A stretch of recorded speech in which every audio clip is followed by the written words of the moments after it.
எங்களை ஏச்சதில்லை முத்துமாரி, நாங்க ஏமாத்து பொழைச்சதில்லை முத்துமாரி.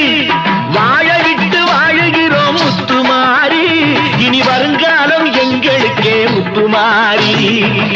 அம்பிகையே ஈஸ்வரியே எம்மை ஆள வந்து கோயில் கொண்ட குங்குமக்காரி.